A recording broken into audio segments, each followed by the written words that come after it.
One way to look at the plethora of haptic devices that exist is to lay them out on a chart like this. And I should acknowledge Florian Gosselin from CEA in France for providing this wonderful figure, which has a great layout of a wide variety of haptic devices as they were available a few years ago. On one axis, we have force in newtons, which is stating the maximum level of force that the haptic device can display, approximately. And on the other axis, we have workspace, which tells us generally how big of a workspace does a haptic device have.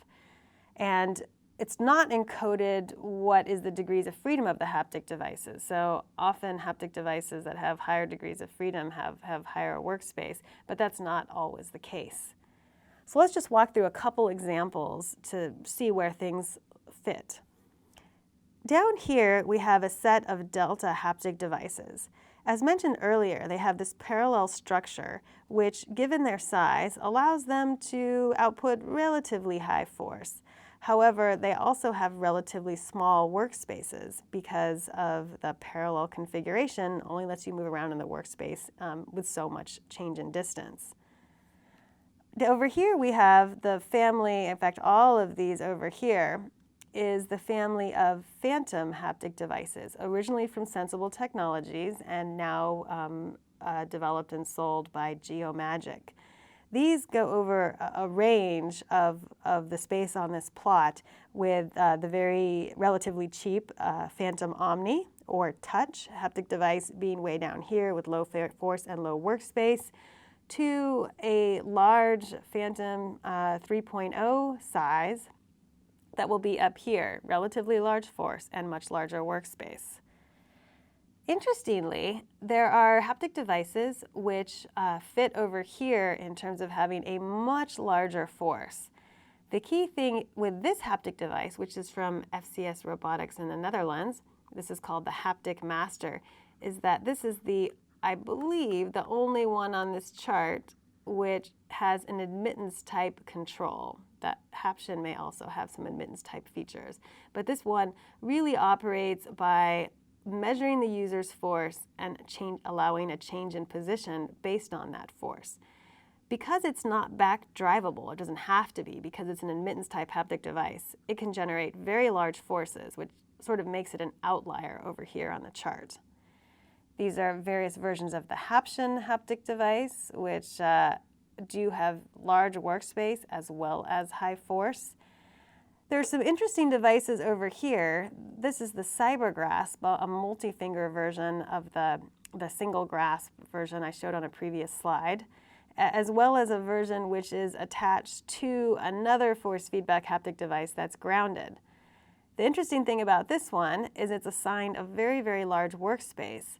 Now, the internal workspace of the fingers is quite small, but because it's a wearable or hand-mounted haptic device, the workspace could be interpreted as how much you can move your hand around. And in this case, that workspace is extremely large because you could be walking around a room, for example. As soon as you attach that grasp-type haptic device to a grounded force feedback haptic device, it drops the workspace way down here. Here are a couple other examples of Manipulandum type haptic devices, in this case with a stylus on the end. And you can see that as well as this other one from Canada, they tend to be grouped over here in about the 10 Newton force range with workspaces on the order of 100 to 300 millimeters of movement allowed. Looking at this chart in a slightly different way, just grouping the different types of haptic devices, on the horizontal axis, we have force again, and the vertical axis, we still have workspace. But now we just group the different types of haptic devices.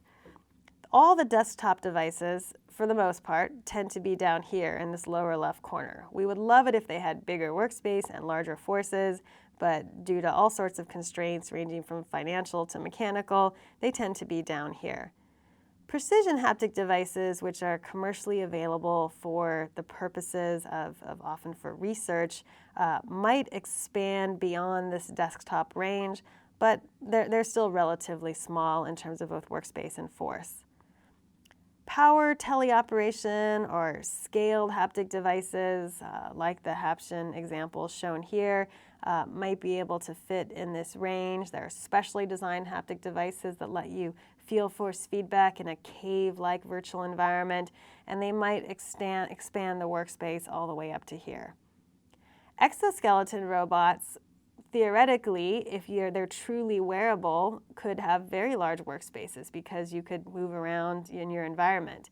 And if they allow the hands, the arms to swing out over all of their true allowable workspace, then of course that's going to be a much larger workspace than, say, a desktop haptic device.